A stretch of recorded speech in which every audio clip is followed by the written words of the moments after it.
On va revenir sur la question de peuple. Ce mot peuple, on l'utilise à n'importe quelle sauce.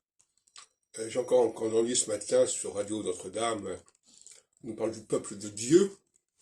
Le peuple de Dieu, je suppose que ce sont les chrétiens baptisés qui sont par là même devenus peuple de Dieu. Alors il y a aussi la notion de peuple, quand on dit peuple palestinien par exemple, c'est une autre catégorie, c'est une certaine population, dans certaines géographies, certains périmètres, qui va prendre le nom de peuple. Bon, ces différentes exceptions du mot peuple sont à mettre en parallèle avec l'autre notion, celle de peuple élu. Un peuple élu non pas par la volonté de ses membres, hein, par leur subjectivité, voilà, je veux être ceci, je veux être cela, je veux immigrer, je veux entrer dans ce groupe ou pas, mais là il s'agit de quelque chose qui est assumé et qui est déterminé par-delà la volonté des uns et des autres. On a vu avec la Shoah, où les gens n'avaient pas le choix de dire qu'ils sont juifs ou pas juifs, ils étaient décrétés comme juifs pour des raisons objectives, si on peut dire, quelles qu'elles soient. Voilà. Et donc, voilà trois conceptions du mot peuple, voilà trois usages du mot peuple qui cohabitent.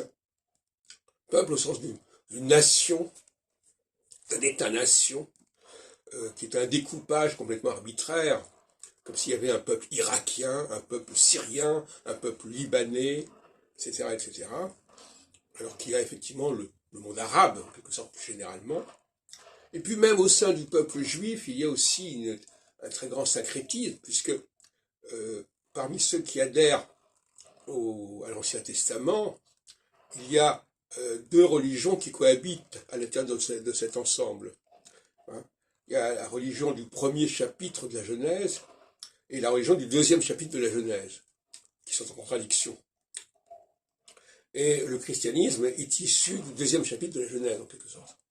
Le deuxième chapitre de la Genèse a été créé en réalité par les ressortissants du royaume d'Israël, qui ont pris possession, qui ont fait une sorte d'OPA sur le Pentateuque, notamment avec le livre de l'Exode, etc., dont on avait parlé longuement, mais aussi dans le livre de la Genèse, en grande partie, sans parler des autres livres comme le Deutéronome, etc. Et donc, quand il est marqué dans le Pentateuque « Écoute Israël », il est évident que malgré tout, ça s'adresse aux gens qui appartiennent à cet ensemble qui se désigne comme les fils d'Israël. Et d'ailleurs, de même dans le livre de l'Exode, c'est présenté comme ça.